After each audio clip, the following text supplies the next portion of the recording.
I'm Batman, and I saw Batman Forever. It's directed by Joel Schumacher, and it's starring Val Kilmer, Tommy Lee Jones, and Jim Carrey.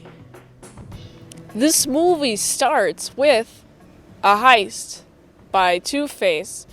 You get to see Two-Face's makeup during the scene where you see his face, and then you see the final reveal, and I'm like, whoa, I like that final reveal.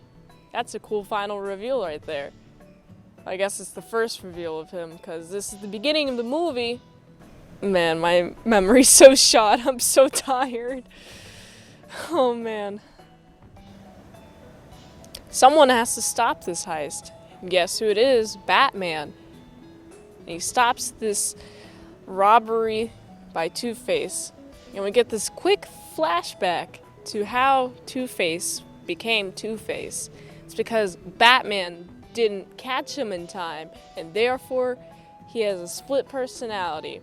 And honestly, I love his costume. His costume's great.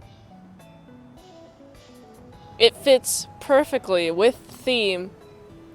More on that later. Pretty immediately, I noticed the goofy CGI. I mean, it's from the 90s, but still the CGI is really noticeable. At some points, it just seemed like they were taking an element and dragging it, zooming it in. And I was like, wow, that's gnarly. I could do that. Interesting. This is the technology they had.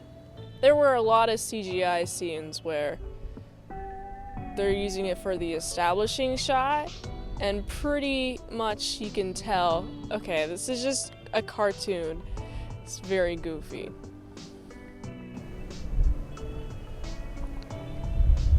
Enough about Two-Face. So let's switch over to this guy. His name is Edward Nigma. His initials spelled out is Enigma. Get it? Because he's a big brain riddle guy.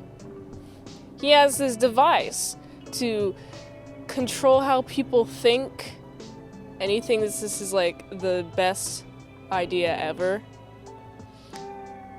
And he's pitching it to his boss, but his boss has fired him. And guess who's there? Bruce Wayne's there. Enigma pitches this device to Bruce Wayne. Bruce Wayne's like, hey, no, that's bad morally. That could do some serious damage. And then Bruce leaves. And the supervisor stays to talk to him. Hey, guy. You are for sure going to use that for evil. He was right. And you know what he does? He's like, ha, got him. Check out the power of this.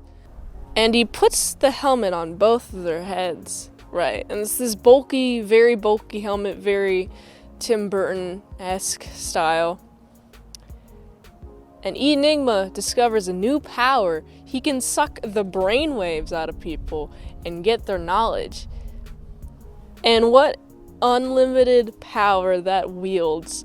I personally would not want to wield that power. I don't want to know about everything that's going on in people's brains. I only want to know what's going on in my brain. That would seem like there's just so much hassle to deal with. His supervisor fires him, but Enigma terminates him permanently by kicking him, by pushing him out of the window. Why is there always a window near somewhere really tall that can break easily? Anyway, Enigma kills this guy, but he stages it as a suicide. Meanwhile, Enigma is giving Batman these riddles. The Riddler has to be one of my favorite villains. Jim Carrey's performance is top-notch in this movie. It must be the reason how he got the role of Robotnik in the first place. He performs so well, his facial expressions are super fun to study and imitate, and it's great. I love Jim Carrey's performance in this movie, and it made this movie for me.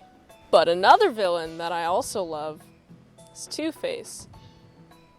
Because Two-Face just wants to kill everything, but only if it's being done by coin flip. And that's how true justice is served. However, Riddler's like, hey, you got a big think in your noggin, come on, use your noggin, don't just use your weapon, pew pew. And that's the dynamic between the two villains that interact with each other. And I found that interesting. The Riddler goes to Two-Face's place, and Two-Face's place has a direct line down the middle with these two hot chicks on either side. One's wearing an angel suit, which is great, and one's wearing a devil suit, which is even more great, and the rooms are split into each theme respectively. And then here we have a fucking green guy, big green suited man.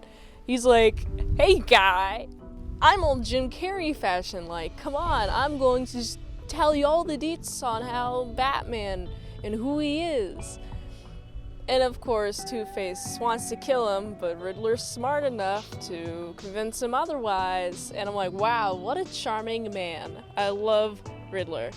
Getting back to Batman, Batman goes to a circus where there's a bunch of people there. And it's a really creepy circus. I wouldn't want to go to the circle personally because there's too much noise, too much people. 6 bass drums with 2 people on each side suspended above the audience? That would freak me the fuck out. I would immediately be like, I'm not sitting anywhere underneath where those bass drums are. They could fall. I don't know the structural integrity of any of this. That's besides the point. They're enjoying a circus. And Bruce has this lady friend named Chase, and she's really into Batman, but rejects the advances of Bruce. So they're having fun together when this circus gets hijacked, and Riddler comes out. And he's like, I think, statistically, Batman's here. If not, one of you rich fucks is Batman. And I'm like, whoa, holy crap. That's just the thing. He figured it out. He's so close. He's about to get onto Bruce's trail. And this is where Robin is introduced, because he's shown to be one of the circus guys. He has a family. They're very lovey-dovey. And for Robin's final act, they remove the safety net. And so when his family falls to try to save this bomb from blowing up, yes, there's a bomb. There's a circular bomb that's supposed to go off in 2 minutes. Robin goes to get that bomb into the river. Ka-chow. Yeet it. Out of here. It doesn't need to be here. It blows up in the water. However, the other 3 were in the air, but they fell from their structures that broke, and they died. And now Robin's an orphan, and Bruce can heavily relate. Robin is a punk-ass bitch. He's a very punky boy. He's very emo. He's like, Bruce, you don't even understand me, not one bit. And Bruce is like, come on, man, I do literally understand you. I understand where you're coming from. Why you're feeling this way? Please let me in. But he lets Robin stay at the house, which is nice of him. Robin, however, is a dingus, or as Alfred likes to call him, Master Dick. I like that name a lot more. So, Master Dick is trying to escape the eyes of Alfred. And Alfred goes into the Batcave. Master Dick parkours his way into the Batcave and discovers himself a nice friendly Batmobile, and he takes it out on a joyride. And guess what happens on this joyride? He encounters a group of skull men. They're all wearing skull painting, which is really cool, by the way, in the neon lighting of the movie. They're all wearing this skull painting, and they're all trying to rape this girl. Or it seems like it. Oh no, I hope none of that was going to happen. Luckily, it doesn't have to, because Robin is here to save the day. And Robin kicks the asses out of, like, these 7 henchmen. And then more henchmen come, and then Batman comes to save him from all these bad guys. Robin really keeps insisting on being Batman's partner. Robin really keeps insisting on being Batman's partner, which I agree, Batman should have a partner, because the one time where Robin wouldn't be there, the one time that Robin was there, Bruce managed to get himself buried into some gravel. And then Robin was able to pull him out. And honestly, the best interaction is, Bruce is like, "You shouldn't have done that." And Robin's like, "Bitch, I saved your life. What the fuck are you complaining?" I wouldn't complain. I would just be like, I was proved wrong. But Robin stays. He forces himself to stay. He will stay no matter what Wayne wants. And that's what he does, and I like that a lot. You could either be his enemy or be his partner, and I think it's better use of both of y'all's time if you're his partner. That's what I think.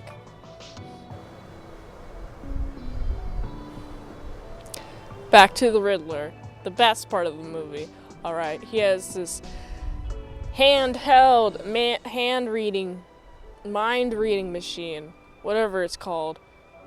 And he reads into the mind of Bruce Wayne. And guess what's in the mind of Bruce Wayne? Bat. Bat is. And now they know who Bruce Wayne is. Bruce Wayne is Batman. And I honestly love them discovering this. I'm like, oh my god, they discovered it. They discovered the mystery that everyone's been waiting for.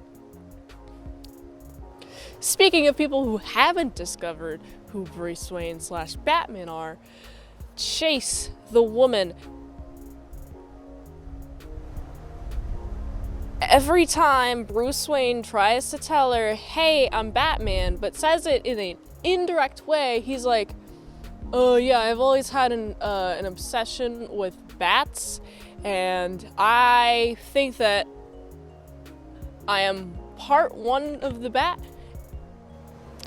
I think that I am one with the bat, and I want to protect and serve others." And she's like, "What are you trying to say?" I'm like, bitch! It's quite obvious at this point. Are you just trying to get him to say the words, "I'm Batman," to you? Like, for some fetish thing? She kissed his lips and was the same as Batman's. Hooray! Bruce Wayne is Batman, wow! So, the Riddler is now at the Wayne household, because he knows who Bruce Wayne is. He is Batman. And he trashes everything Batman related, including setting fire to the Batcave. But Batman has an ace up his sleeve, specifically a new suit. And Robin also has a new suit. And they become partners. And together, they stop the crime of Riddler and Two-Face. How does he do it? Well, they're at this factory where they have all the brain waves at. And Nigma is attached to these brain waves.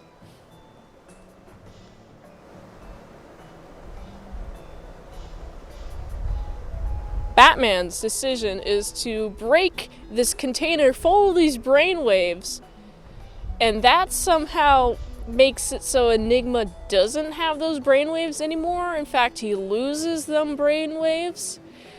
And he just gets really dumb. And the CGI is really weird. It's like a weird warping effect. It's quite goofy, but I like it.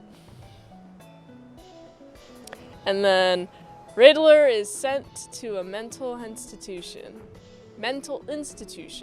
Arkham Hospital specifically. As for Two-Face, he falls. And that was the movie. I really like the costumes with the very bat nipple-y costumes. I personally don't mind the bat nipples just because if you see the I personally don't mind the bat nipples. If you keep in mind that the rest of the suit is just also some cool wavy ass ab design and some muscular design, especially Robin's suit. It looks really cool, and this is a very homoerotic movie, I'd say. But because this film is outright goofy, it's not trying to hide anything about its goofiness level. I say this movie fares higher than The Batman Returns. I'd say this movie is a good 6 out of 10. I really enjoyed it. By far the best part of this movie was the bat nipples. If you'd like to see more content, we have vlogs on our Patreon for $3 a month, patreon.com/ASEPresents. Till next time on Mint Salad Saw. Till next time on Batman Saw. And Saw. And Saw. And Saw.